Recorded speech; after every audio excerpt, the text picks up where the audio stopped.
Assalamualaikum warahmatullahi wabarakatuh. Bismillahirrahmanirrahim. Alhamdulillahi rabbil alamin. Allahumma salli wa sallim ala sayyidina Muhammadin wa ala ali sayyidina Muhammad.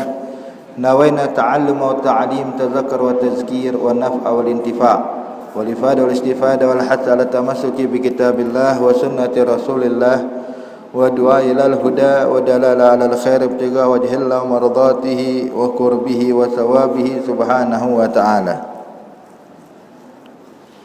Alhamdulillah, segala puji bagi Allah subhanahu wa ta'ala yang kembali mengumpulkan kita dalam perkumpulan di malam hari ini, insyaallah mendapatkan keberkahan juga ridha dari Allah subhanahu wa ta'ala. Salawat beriring salam kita sanjungkan kepada junjungan besar kita Nabi besar Muhammad sallallahu alaihi wasallam, yang mana berkat beliau kita bisa mengenal Islam, bisa mengenal iman, bisa mengenal Allah subhanahu wa ta'ala, yang mana kita berharap bisa nanti di akhirat mendapatkan syafaatnya kelak, amin ya rabbal alamin. Hadirin hadirat yang dimuliakan Allah subhanahu wa ta'ala, melanjutkan pelajaran kita setelah kita bahas dalam muqaddimah Al-Kitab Arba'in An-Nawawi. Maka insyaAllah malam ini kita memasuki hadis pertama atau pembahasan hadis pertama daripada kitab ini. Dinyatakan qala al-muallif al-Imam An-Nawawi fi kitab al-Arba'in An-Nawawiyah nafa'ana Allahu bihi wa bi ulumihi wa bi ulumi sa'iri salihin fid dharain amin. Ila anqal al-hadis al-awwal al-a'malu binniyat. An Amiril Mu'minin Abi Hafsin Umar ibn al-Khattab radhiyallahu ta'ala anhu qala sami'tu Rasulullah sallallahu alaihi wasallam yaqul innamal a'malu binniyat wa innamal likulli imri'in ma nawa faman kanat hijratuhu ila Allahi wa rasulihi fa hijratuhu ila Allahi wa rasulihi wa man kanat hijratuhu lidunya yusibuha aw imra'atin yankihuha fa hijratuhu ila ma hajara ilaih. Rawahu Imam al-Muhadditsain Abu Abdullah Muhammad bin Ismail bin Ibrahim bin Al-Mughirah bin Bardizbah Al-Bukhari wa Abu Husain Muslim bin Al-Hajjaj bin Muslim Al-Qushairi An-Nisaburi fi sahihaihima allazaini huma asahul kutub al-musannafah. Alhamdulillah, dinyatakan pada hadis pertama itu hadis tentang perkara masalah niat. Sebagaimana banyak ulama-ulama hadis mengarang kitab hadis mereka, pasti mengawali hadis pertama mereka dengan hadis ini, dengan tujuan harapan bahwa musannif pun mengarang ini kitab dengan niat semata-mata hanya untuk mencari ridha Allah subhanahu wa ta'ala.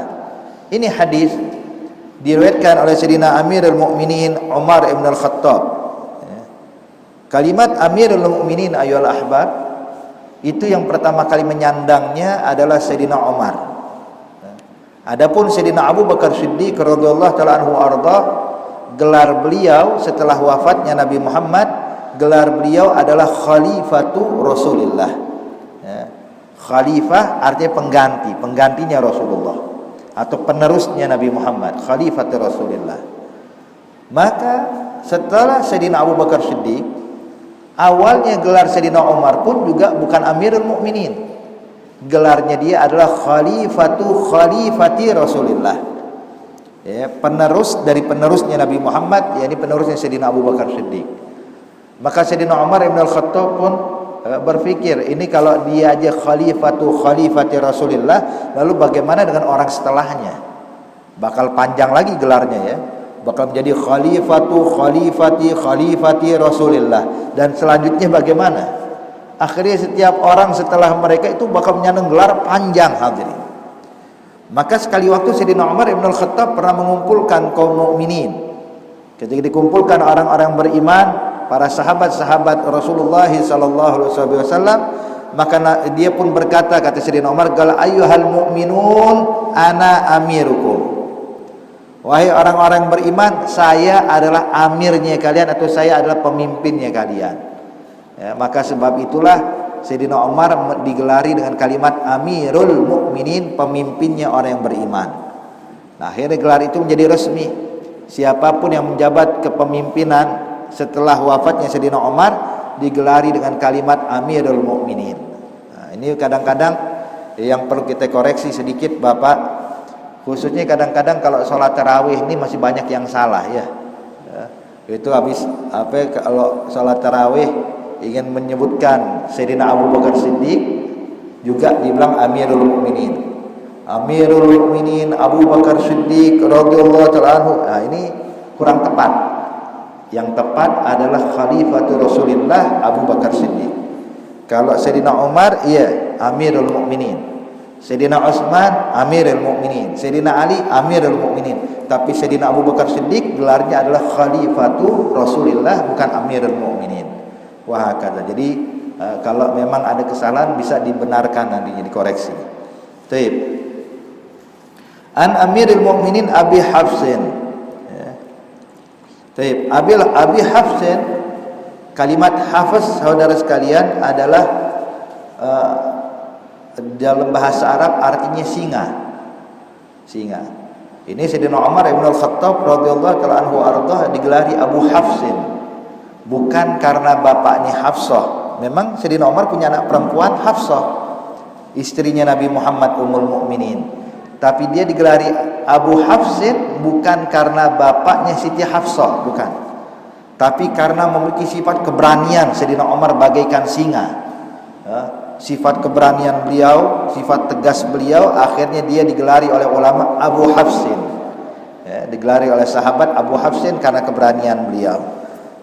Diriwayatkan oleh Sayyidina Umar Ibn Al-Khattab radhiyallahu ta'ala anhu ardah, yang mendapatkan gelar Al-Faruq. Sayyidina Umar ini gelarnya Al-Faruq. Apa itu Al-Faruq? Al-Faruq alladzi yufarriq bainal haqq wal batil, yang bisa membedakan atau membedakan mana yang hak dan mana yang batil. Maka beliau pun digelari Al-Faruq. Nah, Sayyidina Umar Ibn Al-Khattab ini Bapak terkenal memang sahabat Nabi yang sangat dekat dengan Rasulullah sallallahu alaihi wasallam. Bahkan dia ini adalah yang diakui oleh Rasulullah sebagai umat yang mulham. Nabi menyatakan di dalam hadis, sesungguhnya yang arti setiap umat dari para anbiya ada orang yang mulham. Apa itu mulham? Yang mendapatkan ilham dari Allah. Dan kalau dari umatku, kata Nabi Muhammad, dialah Umar Ibn Al-Khattab. Kenapa hadirin? Sebab banyak sekali ayat-ayat suci Al-Quran turun sesuai apa yang diinginkan oleh Sayyidina Umar Ibn Al-Khattab. Makanya berapa banyak kasus seperti sholat sunnah di belakang makam Ibrahim setelah tawaf. Tadinya itu Rasulullah kalau selepas tawaf sholat dimanapun di depan Ka'bah. Maka Sayyidina Umar Ibn Al-Khattab pun datang kepada Rasulullah mengatakan, ya Rasulullah, kenapa engkau tidak jadikan makam Ibrahim sebagai tempat sholat selepas tawaf? Maka subhanallah, atas isyarat daripada Sayyidina Umar, tidak lama turun wahyu memerintahkan sholat sunnah setelah tawaf di belakang makam Ibrahim. Jadi seakan-akan dia telah dapat ilham, hadirin. Dan banyak lagi di antaranya tentang masalah satrul aurah dan lain-lainnya, itu berkat daripada Sayyidina Umar Ibn Al-Khattab radhiyallahu ta'ala anhu ardah.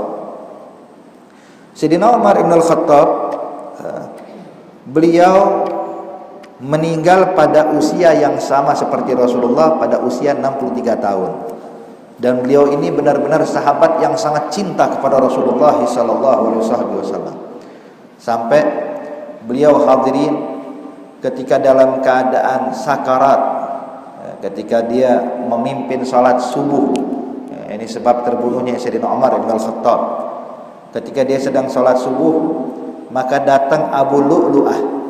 Abu Lu'lu'ah ini Yahudi yang memang dia membenci Sayyidina Umar Ibn Al-Khattab, membenci Islam dan membenci Sayyidina Umar. Sehingga Abu Lu'lu'ah ini hadirin telah menyiapkan belatinya atau pedangnya untuk membunuh Sayyidina Umar Ibn Al-Khattab, yang mana dia tahu Sayyidina Umar Ibn Al-Khattab ini kalau sholat pasti jadi imam. Dan kala itu hadirin, masjid belum terang kayak kita kayak begini.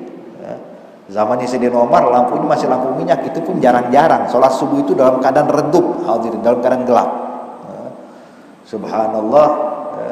Maka ketika sedang memimpin sholat subuh, maka Abu Lu'lu'ah pun datang dan menghujamkan pedangnya kepada Sayyidina Umar Ibn Al-Khattab. Sayyidina Umar saat itu tidak langsung meninggal hadirin. Sempat diamankan dan dibawa dalam keadaan sakarat dipanggil putranya yang bernama Abdullah. Dia bilang, ya Abdullah, coba kau berangkat ke rumah Ummul Mukminin Siti Aisyah. Bilang sama Siti Aisyah bahwa Amirul Mukminin ngucapin salam kepada dia. Umar Ibn Khattab ngucapin salam kepada dia. Dan bilang minta izin untuk bisa dikuburkan bersama dua sahabatnya. Ini Rasulullah dan Sayyidina Abu Bakar Siddiq. Minta dikuburkan bersama dua sahabatnya. Sebab kuburan Rasulullah dan kuburan Sayyidina Abu Bakar Siddiq di dalam kamarnya Siti Aisyah, di dalam rumah Siti Aisyah, hadirin. Sebab musababnya dikuburkan Rasulullah di situ ketika Nabi wafat, itu para sahabat pun bertanya-tanya, nih Nabi Muhammad mau dikuburin di mana? Apakah mau dikuburkan di dalam masjid, mau kuburkan di dalam rumahnya, atau kuburkan di Baqi al-Gharqad bersama para sahabat? Maka saat itu Sayyidina Abu Bakar Siddiq menjawab, kata Sayyidina Abu Bakar Siddiq, sesungguhnya aku pernah mendengar Nabi Muhammad sallallahu alaihi wasallam menyatakan dalam hadis, setiap anbiya bakal dikuburkan di mana dia meninggal, maka disitulah kuburannya. Maka ketika meninggal Rasulullah di kamar Siti Aisyah, maka disitulah digali kuburan Nabi Muhammad dan dikuburkan di dalam kamar Siti Aisyah. Setelah Nabi wafat, Sayyidina Abu Bakar Siddiq radhiyallahu taala anhu arda, sebagai ayah daripada Siti Aisyah, dia pun meminta kepada Siti Aisyah, nanti kalau aku meninggal kuburkan aku di samping sahabatku Rasulullah. Maka diizinkan bapaknya, Pak, ya, ayah kandungnya. Maka begitu wafat Sayyidina Abu Bakar Siddiq dikuburkan di samping Rasulullah. Maka Sayyidina Umar pun merasa iri, pengen juga dikuburin bersama Rasulullah, pengen dikuburkan bersama Nabi Muhammad. Maka dia bilang sama putranya Abdullah, ya Abdullah, coba datangi Siti Aisyah Ummul Mukminin, kalau saya meninggal minta izin dikuburkan bersama dua sahabatku. Berangkat. Waktu datang ini Abdullah bin Umar mengatakan, ya Ummul Mukminin, inna Amirul Mukminin yugri'uki salam. Sesungguhnya Amirul Mukminin Umar bin Khattab mengucapkan salam kepadamu. Dan dia saat ini dalam keadaan sekarat.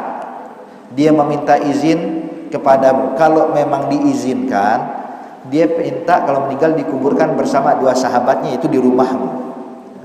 Tapi kalau kau nggak izinkan, nggak apa-apa, biar nanti dia dikuburkan di Baqi al-Gharqad bersama para sahabat. Siti Aisyah mengatakan kepada Abdullah, ya Abdullah, bilang sama ayahmu Amirul Mukminin Umar bin Khattab, saya izinkan. Walaupun sebenarnya saya sih yang pengen dikuburin di samping suamiku dan di samping ayahku. Di kamar tersebut saya yang pengen dikuburin di situ, kata Siti Aisyah. Cuman karena permintaan Amirul Mukminin, aneh nggak boleh nolak, saya terima, saya izinkan. Pulang Pak Abdullah. Itu waktu datang ditanya oleh Sayyidina Umar, gimana ya Abdullah? Dia bilang, alhamdulillah Abah, Siti Aisyah Ummul Mukminin mengizinkan engkau dikuburkan di situ. Itu dalam keadaan sekarat Pak, masih bisa senyum Sayyidina Umar. Bahagia, bilang alhamdulillah, yang aneh harapkan insyaallah bisa terjadi, dikuburkan bersama dua sahabatku, hidupku bersama mereka, matiku pun juga bersama mereka. Senang. Kemudian dipanggil lagi Abdullah, ya Abdullah, saya wasiatkan engkau, kalau saya benar-benar sudah meninggal, bawa jenazah saya setelah kau mandikan, disolatkan, bawa jenazah saya lewatin rumah Siti Aisyah, minta izin sekali lagi, ya. Dan nanti waktu minta izin jangan bilang Amirul Mukminin, tapi bilang Umar Ibn Khattab, sebab saya menjabat Amirul Mukminin saat saya masih hidup. Kalau dia meninggal saya bukan Amirul Mukminin lagi. Bilang Umar Ibn Khattab, ya. Minta izin untuk dikuburkan di situ. Kenapa saya khawatir Siti Aisyah menerima saya dikuburkan di situ? Karena saya menjabat Amirul Mukminin. Tapi nanti kalau saya meninggal, tanyakan Umar bin Khattab, jangan bawa Amirul Mukminin. Maka datang lagi hadirin, waktu benar Sayyidina Umar meninggal dunia, datang ke rumah Siti Aisyah. Ini udah pasang niat, kalau nggak diizinkan pindah ke Baqi, kuburan para sahabat. Subhanallah, diizinkan dan letak Sayyidina Umar pun kuburannya di situ, sebagaimana yang ma'ruf saat ini hadirin. Satu ruangan bersama Rasulullah, Sayyidina Abu Bakar Siddiq dan Sayyidina Umar Ibn Al-Khattab radhiyallahu ta'ala anhuma wa ardahum ajma'in. Hadirin hadirat yang dimuliakan Allah Subhanahu wa taala, Sayyidina Umar Ibn Al-Khattab, beliau adalah seseorang yang kita tahu bagaimana keberaniannya, kegigihannya, ketaatan dia kepada Allah Subhanahu wa taala, sifat waraknya, yang mana beliau ini Pak siang malam tuh bertahun-tahun kagak tidur. Sampai ditanya, kenapa ya Amirul Mukminin kau tidak tidur? Kata Sayyidina Umar, kalau saya tidur di siang hari, saya khawatir menelantarkan umatku, menelantarkan masyarakat, sebab mereka butuh dengan saya. Sedangkan kalau saya tidur di malam hari, saya menelantarkan hubunganku dengan Allah Subhanahu wa ta'ala.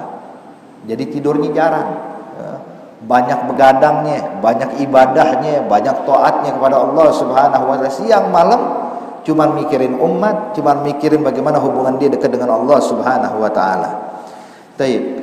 Beliau meriwayatkan hadis ini yang mana Nabi menyatakan innamal a'malu binniyat. Sesungguhnya innama, segala amal perbuatan, setiap amal ibadah dan amal taat itu tergantung dengan niat atau harus pakai niat. Makanya kata ulama, hadis ini merupakan setengah dari agama hadirin, pembahasan setengah daripada agama. Kenapa? Sebab setiap ibadah harus pakai niat. Salat harus pakai niat, puasa harus pakai niat, zakat harus pakai niat, haji harus pakai niat, umrah harus pakai niat. Innamal a'malu binniyat. Segala macam ibadah harus menggunakan niat, dan niat ini Bapak adalah ruhul ibadah. Niat ini bagaikan ruh, bagaikan nyawa dalam ibadah. Sebagaimana manusia tanpa ruh bisa meninggal dunia, maka ibadah tanpa niat pun tidak ada fungsinya, tidak bermanfaat. Ya, orang kalau seandainya puasa kagak pasang niat puasa, ya bukan puasa namanya. Ya. Orang sholat tanpa niat sholat, ya bukan sholat namanya. Jadi intinya niat ini adalah hal yang paling dasar dan paling penting dalam ibadah kita. Innamal a'malu binniyat, diterima ibadah atau tidaknya ibadah tergantung niat atau tidak. Kalau niat sesuai yang diajarkan dalam syariat, maka ibadahnya akan diterima oleh Allah Subhanahu wa ta'ala. Jadi innamal a'malu binniyat. Nah, kemudian juga hadirin, berbeda antara niat dengan azam. Kalau dalam bahasa Arab, niat sama azam itu beda. Kalau niat itu harus mughtarinan bi fi'lih, berbarengan dengan awal ibadah. Ya, jadi dipasangnya itu niat berbarengan dengan pelaksanaan ibadah, itu namanya niat. Sedangkan azam sesuatu yang diniatkan sebelum ibadah. Seperti contoh, saya nanti duduk di masjid ini sampai waktu isya saya mau sholat isya. Niat, tapi ini dalam ilmu syariat hukumnya bukanlah niat tapi hukumnya azam. Sebab azam itu qablal amal, sebelum beramal. Kalau niat harus berbarengan dengan amal. Makanya di sini hadirin dinyatakan bahwa waktunya niat itu dengan awal ibadah, seperti niat sholat berbarengan dengan takbiratul ihram. Jadi ketika Anda mengucapkan takbiratul ihram, Allahu Akbar, maka disitulah letaknya niat. Usolli fardal maghribi, usolli fardal isya, usolli fardal subhi, usolli fardal zuhri. Di situ letaknya niat. Jadi berbarengan dengan takbiratul ihram. Makanya cuman kadang-kadang yang jadi masalah Bapak Ibu sekalian, ada orang kena penyakit was-was. Itu sholat maghrib kayak sholat jenazah, ya. 4 kali takbir, Allahu Akbar, wah belum dapat, ya. Allahu Akbar, belum dapat lagi, Allahu Akbar, belum kena. Nah ini was-was, was-was. Terus gimana solusinya? Solusinya hadirin, bisa kata ulama untuk memasang niat sebelum takbir. Ya. Dia lafazkan, jadi sebelum takbir ini dia lafazkan usolli fardal maghribi salasa raka'atin mustaqbilal qiblah adaan lillahi ta'ala Allah. Jadi dilafazkan dulu. Tujuan melafazkan niat adalah untuk mempermudah dia memasang niat ketika takbir. Ya, sebab kalau seandainya dia nggak melafalkan niat dulu, kadang-kadang repot. Ya.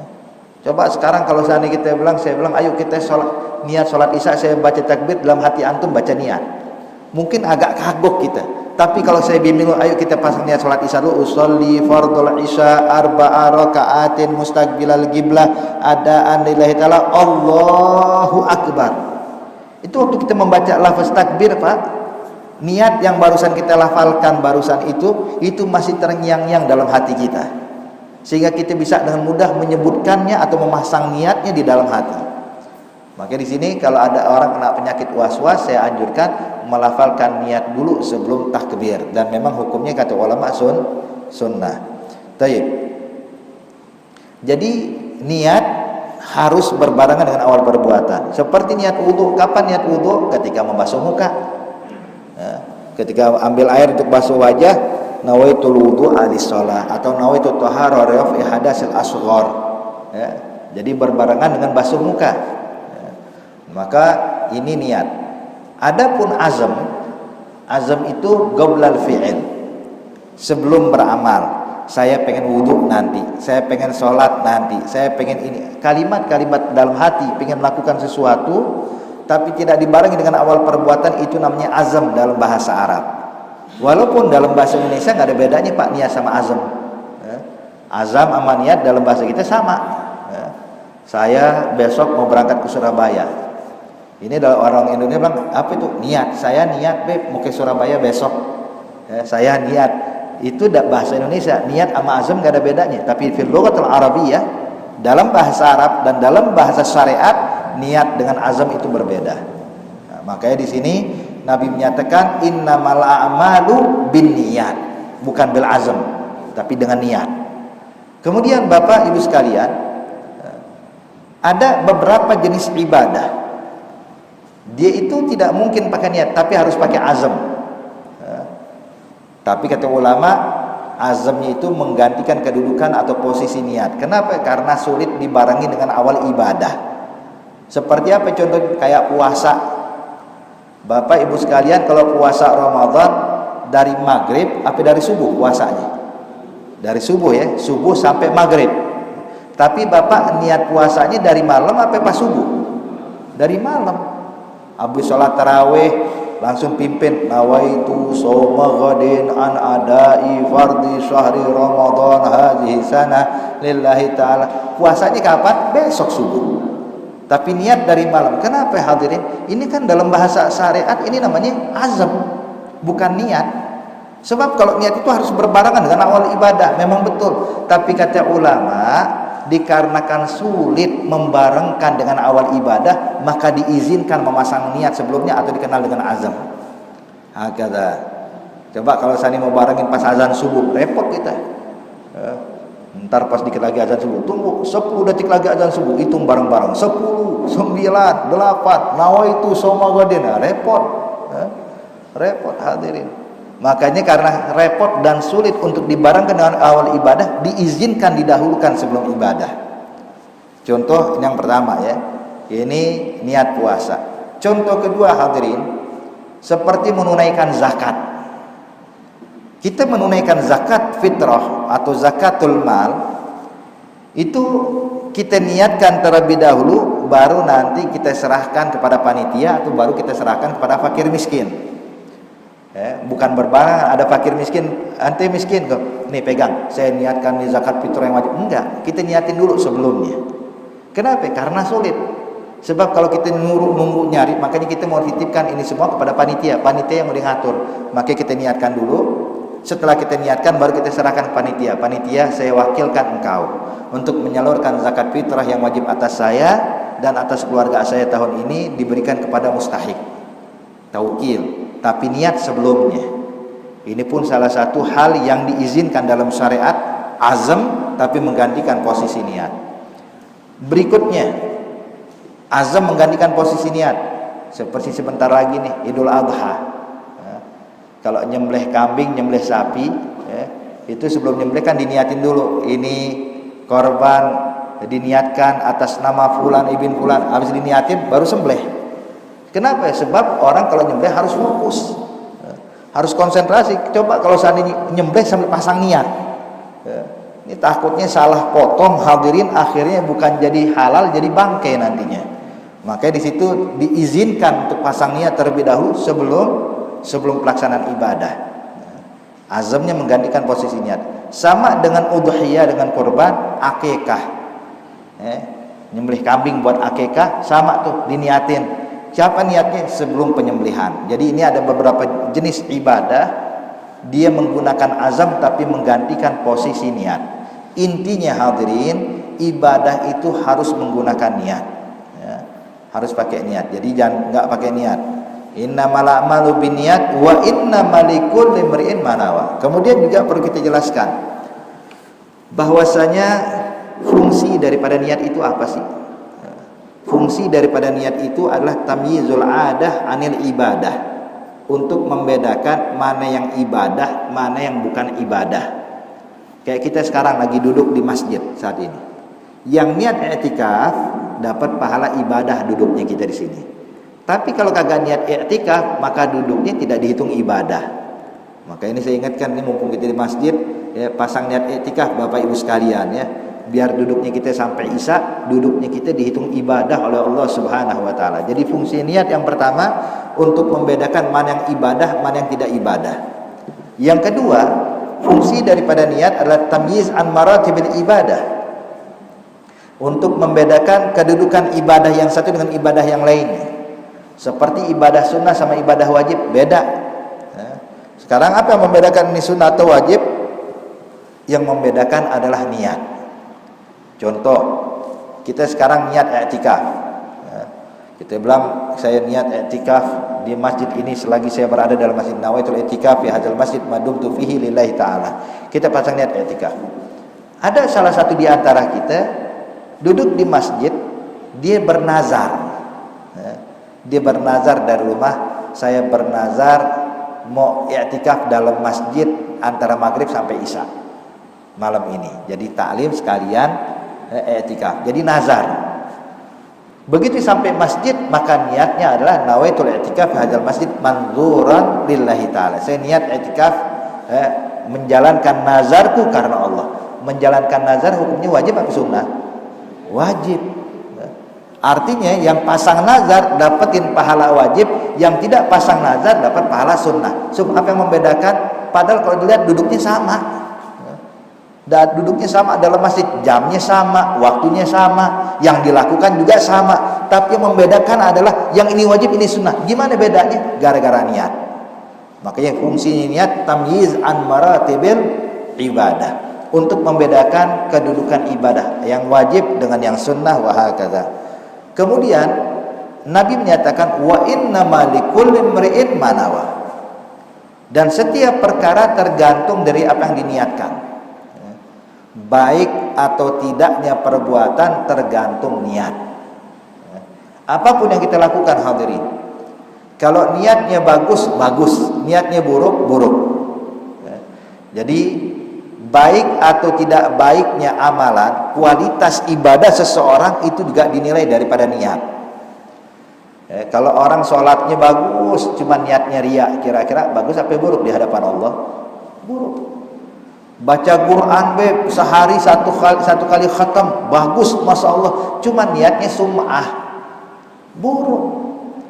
Dia sedekah tiap hari kasih fakir miskin, cuma niatnya jadi sombong, buruk semuanya. Wa innamal likulli imri'in ma nawa. Segala sesuatu tergantung dari apa yang diniatkan. Makanya para ulama terdahulu, mereka mendidik murid-murid mereka, mendidik anak-anak mereka itu, pertama kali yang dicamkan adalah niat. Perbagus niatmu, perbaiki niatmu. Makanya dinyatakan oleh Imam Ibn Ruslan dalam kitab Safwatul Zubatnya, dikatakan wasalihin niyat qablal amali wa'ti biha magrunatan bil awwali fa in tadum hatta balaghta akhirah huzta thawaban kamilan fil akhirah. Kata beliau, salihin niyat, perbaiki niatmu qablal amal. Sebelum beramal udah diatur apa yang mau kita niatkan, apa yang mau kita maksudkan atau kita tujukan dalam amal ibadah ini atau amal perbuatan ini. Salihin niyat qabla amali wa ati biha magrunatan bil awwali. Dan datangkan dan hadirkan itu niat dengan awal ibadahmu, sebab niat harus berbarengan dengan awal ibadah. Fa in tadum hatta balaghta akhirah, kalau niatmu yang baik ini tidak berubah sampai kau tuntas melakukan ibadah tersebut, dari awal hingga akhir tuntas, tidak berubah niat kita, semata-mata mencari ridha Allah, semata-mata mencari rahmat dan kasih sayang Allah, huzta thawaban kamilan fil akhirah, maka engkau akan mendapatkan ganjaran yang sempurna dari Allah di akhirat kelak.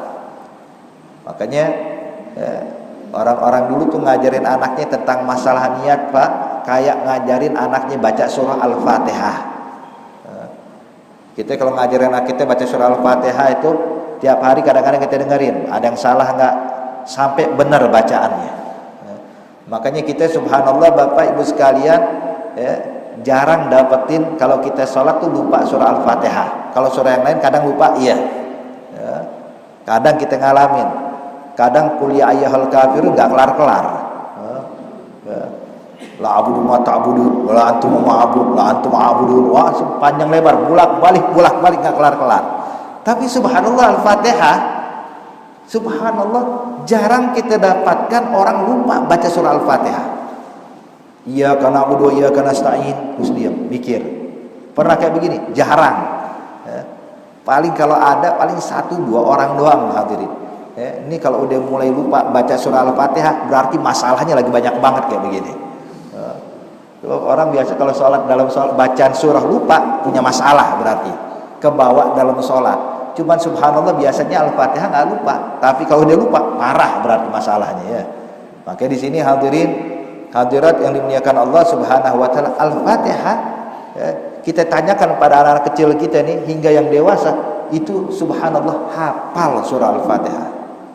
Nah, orang-orang tua dulu, para ulama-ulama mendidik anaknya niat yang tulus karena Allah sebagaimana mereka mendidik anaknya baca surah Al-Fatihah.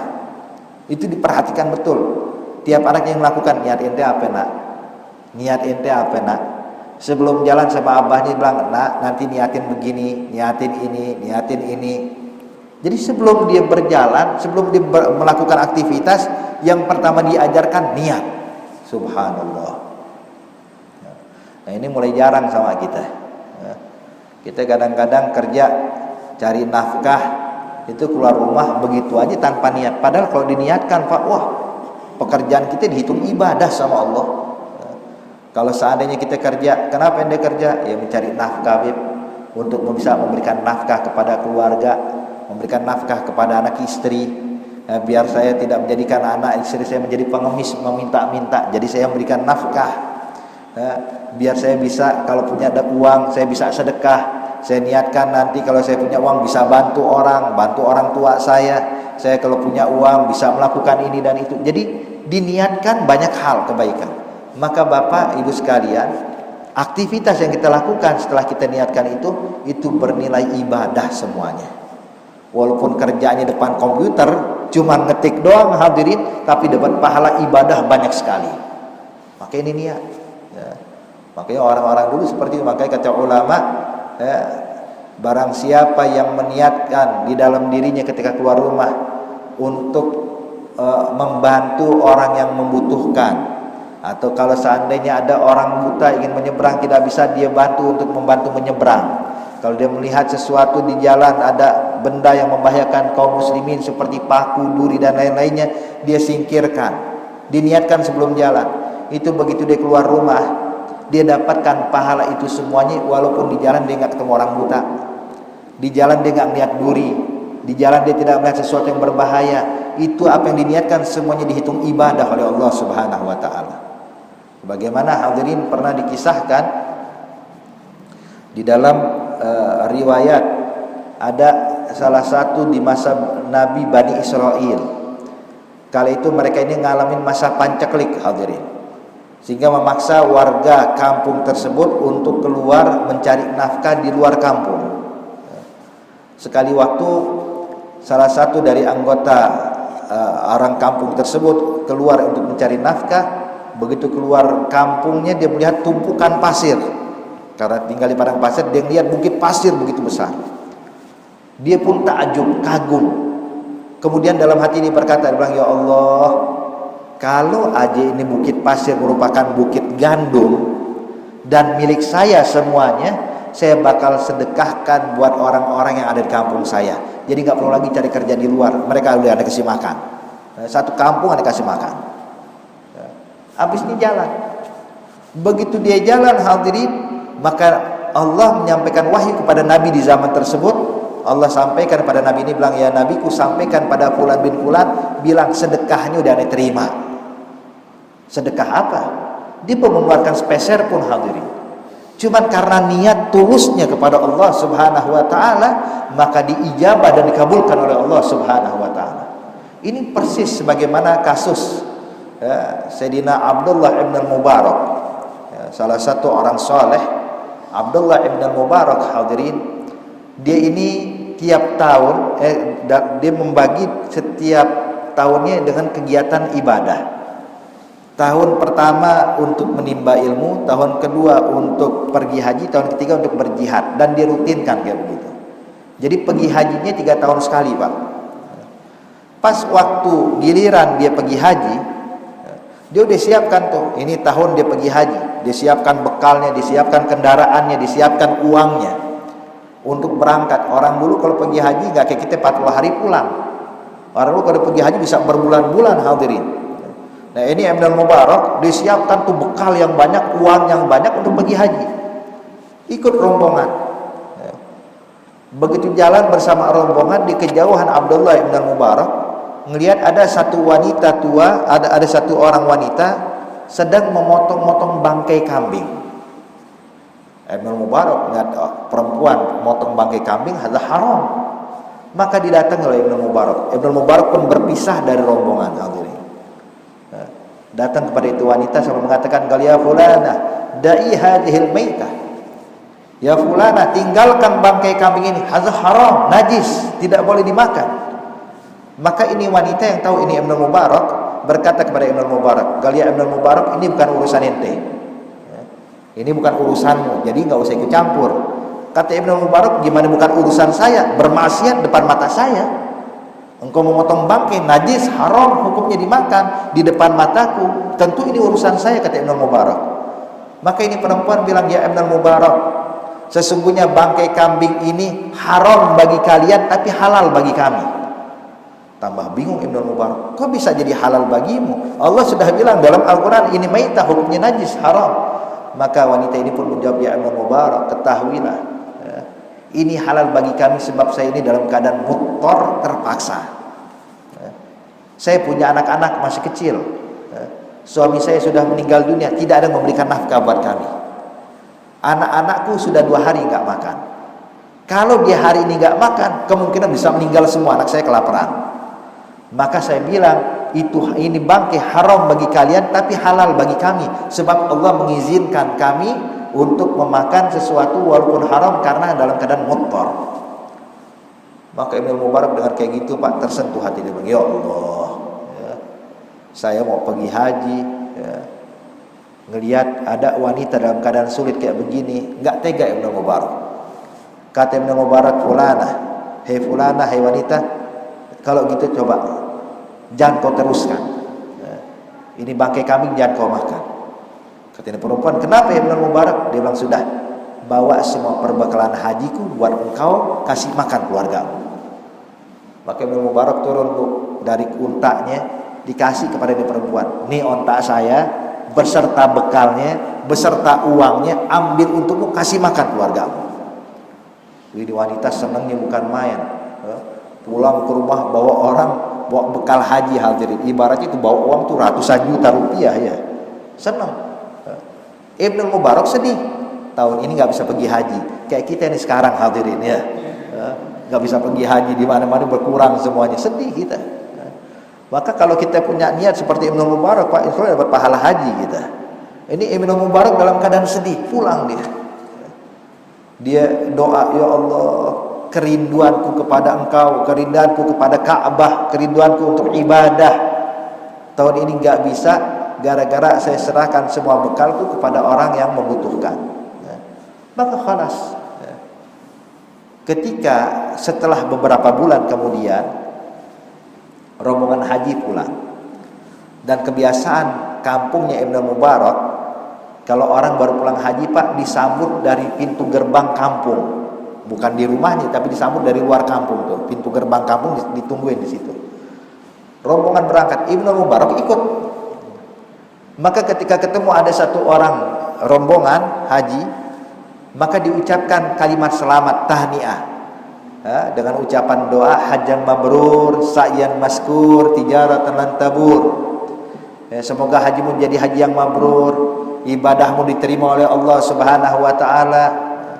Maka setiap orang yang disalami oleh Ibnu Mubarak, ketika Ibnu Mubarak memeluk dia selalu mengatakan hajjam mabrur, sa'yan maskur, tijaratan lan tabur, orang itu juga menjawab wa anta kadzalik ya Ibnu Mubarak, semoga haji menjadi haji yang mabrur. Ibnu Mubarak bingung sebab ini ucapan haji mabrur cuma buat orang yang baru pulang haji. Ibnu Mubarak bilang, "Bal ya fulan, saya enggak pergi haji tahun ini." Maka orang ini berkata, "Ya Ibnu Mubarak, jangan bercanda. Kan kita tawafnya bareng," katanya. Ibnu Mubarak, "Lah, aneh enggak pergi haji." "Lah, khalas ya Ibnu Mubarak, kita tawaf bareng kok. Saya ngelihat engkau ikut tawaf sama kita." Ibnu Mubarak bilang, "Oh, mungkin aja orang mirip mukanya sama saya disangka saya." Orang kedua dipeluk lagi oleh Ibnu Mubarak, "Hajjam mabrur, sa'yan maskur, tijaratan tabur." Maka dijawab, "Wa anta kadzalik ya Ibnu Mubarak, semoga haji menjadi haji yang mabrur." Ibnu Mubarak bilang, "Saya enggak pergi haji tahun ini." Dia bilang, "Ya Ibnu Mubarak, kan kita sa'inya bareng. Engkau di depan saya melihatmu." Orang ketiga, orang keempat, orang kelima, semua rombongan kampung yang pulang haji mengatakan semoga hajimu juga jadi haji yang mabrur ya Ibnu Mubarak. Ibnu Mubarak bingung, Pak. Ini kalau satu dua orang bilang cuma di satu keadaan tawaf doang wajar, tapi di tawaf dia melihat saya, di sa'i melihat saya, ngelontar jumrah melihat saya, mabit di Musdalifah melihat saya, artinya ini sesuatu yang lain daripada yang lain. Malam habis sholat isya dia doa, "Ya Allah, tolong tunjukkan apa yang terjadi sebenarnya." Maka waktu tidur hadirin dia mimpi berjumpa dengan Nabi Muhammad. Dalam mimpinya Rasulullah tersenyum memandang Ibnu Mubarak. Kata Rasulullah, "Ya Ibnu Mubarak, hani'an lak, selamat bagimu ya Ibnu Mubarak." Dia bilang, "Ya Rasulullah, memang ada apa ya Rasulullah?" Kata Nabi, "Berkat kebaikanmu pada wanita itu, kau berikan semua perlengkapan hajimu untuk dia, maka Allah ciptakan satu malaikat yang dirubah wujudnya seperti wujudmu ya Ibnu Mubarak, yang melaksanakan haji yang mana pahalanya untukmu ya Ibnu Mubarak, dan itu malaikat diperintahkan oleh Allah pergi haji tiap tahun sampai hari kiamat, pahalanya untukmu ya Ibnu Mubarak." Lihat. Kayak begini hadirin. Mungkin kalau sekarang kita pergi haji lihat nih orang mukanya kayak Ibnu Mubarak ya. Cuman sayangnya kita nggak tahu Ibnu Mubarak yang mana mukanya. Tapi ada sampai hari kiamat kata Nabi Muhammad sallallahu alaihi wasallam. Hakada niat, ya. Niat yang baik hadirin, niat yang tulus kalau kita niatkan ini hasilnya. Wa inna malikulli imri'in ma nawa. Segala sesuatu itu tergantung apa yang kita niatkan. Kemudian Nabi menyatakan, "Faman kanat hijratuhu ilallahi wa rasulih, fa hijratuhu ilallahi wa rasulih." Barang siapa yang hijrahnya karena Allah, hijrahnya karena mentaati Rasul, maka dia bakal mendapatkan ganjaran seperti apa yang diniatkan. Niatnya karena Allah, dapetin pahala dari Allah. Niatnya karena mengikuti apa yang diajarkan Rasulullah, maka dia pun bakal mendapatkan ganjaran yang luar biasa dari Allah Subhanahu wa ta'ala. Kemudian Nabi menyatakan, "Wa man kanat hijratuhu lidunya yusibuha." Tapi barang siapa yang hijrahnya semata-mata untuk menghasilkan urusan dunia. Hijrah sama sahabat, yang mana hijrah ini meninggalkan kota Mekah ke kota Madinah. Sebab arti hijrah hadirin itu adalah tarkud daril kufri ila mufaraqati daril kufri ila daril iman. Ya, meninggalkan tempat yang dikuasai oleh kekufuran kepada tempat yang dipenuhi dengan iman. Itu namanya hijrah. Ya, sebab dahulu kota Mekah sebelum Nabi hijrah itu darul kufur, dikuasai oleh Abu Jahal, dikuasai oleh Abu Lahab, dikuasai oleh Abu Sufyan sebelum kenal Islam, dikuasai oleh Walid ibn al-Mughirah. Arti pembesar-pembesar Mekah, kekufuran semuanya. Umat Islam ditindas. Rasulullah berapa kali disakiti di situ. Bilal bin Rabah dipecut. Kemudian banyak lagi Ammar bin Yasir, orang tuanya dibunuh dan lain-lainnya di depan matanya. Keadaan umat Islam kali itu ditindas hadirin, sampai Nabi pun mengizinkan para sahabat untuk hijrah. Pindah ke mana? Pindah ke kota Madinah. Yang sebelumnya pindah ke Afrika, ke Habasyah, kemudian yang terakhir dianjurkan oleh Nabi pindah ke kota Madinah Al-Munawwarah. Berangkat para sahabat. Ketika sampai di kota Madinah, mereka mendapatkan Islam bisa diterima, bahkan berkembang, makanya dinyatakan hijrah meninggalkan darul kufur ila daril iman.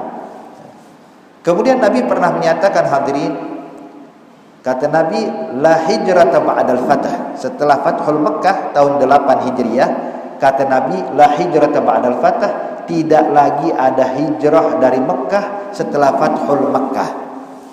Kenapa? Sebab setelah Fathul Makkah, kota Mekah bukan lagi darul kufur, tapi berubah jadi darul iman, menjadi darul Islam. Makanya orang-orang Mekah yang mau pindah ke Madinah setelah tahun 8 Hijriah tidak dinamakan muhajirin lagi. Jadi muhajirin adalah orang yang hijrah dari Mekah sebelum Fathul Makkah. Jadi kalau setelah Fathul Makkah tidak dinamakan lagi muhajirin. Wahakadha. Kenapa? Sebab kota Mekah tidak lagi jadi darul kufur. Nabi menyatakan, man kanat hijratuhu ilallahi wa rasulih. Barang siapa yang hijrahnya meninggalkan kota Mekah menuju kota Madinah al-Munawwarah karena menjalankan perintah Allah, karena demi menjaga agama Allah, karena dengan niat menjalankan apa yang diperintahkan Rasulullah, fa hijratuhu ilallahi wa rasulih, maka dia bakal mendapatkan ganjaran sesuai dengan apa yang diniatkan olehnya. Tapi kata Nabi, wa man kanat hijratuhu lidunya yusibuha.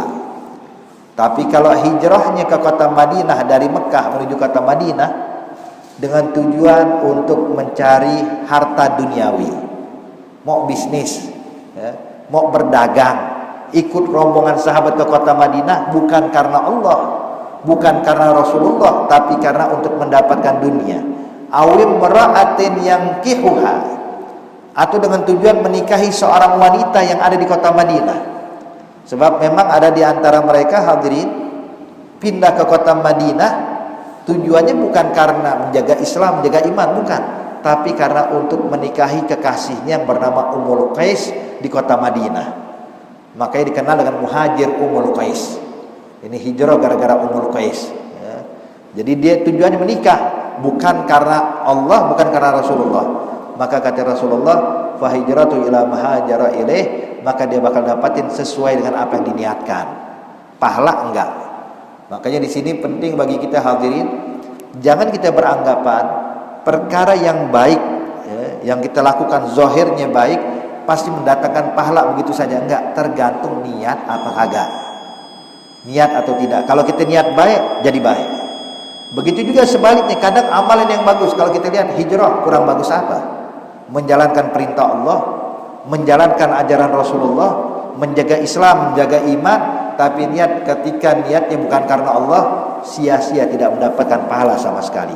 Nah, kita juga hadirin, hadirat yang dimuliakan Allah Subhanahu wa taala, coba perbaiki niat kita, perbagus niat kita, singkirkan niat yang buruk, singkirkan niat untuk mendapatkan penghormatan dari manusia, untuk mendapatkan kemuliaan di mata manusia. Carilah penghormatan atau kemuliaan di mata Allah Subhanahu wa ta'ala. InsyaAllah amal ibadah kita diterima oleh Allah semuanya. Amin ya rabbal alamin. Saya rasa cukup, hadirin, satu hadis ini.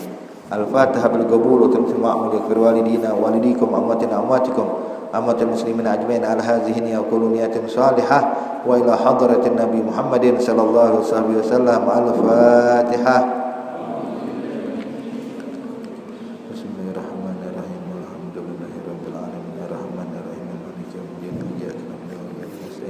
اهدنا الصراط المستقيم صراط الذين أنعمت عليهم غير المغضوب عليهم ولا الضالين آمين. ربنا تقبل منا إنك أنت السميع العليم تب علينا إنك أنت التواب الرحيم. دعواهم فيها سبحانك اللهم تحيتهم فيها السلام وآخر دعواهم الحمد لله رب العالمين والسلام عليكم ورحمة الله وبركاته.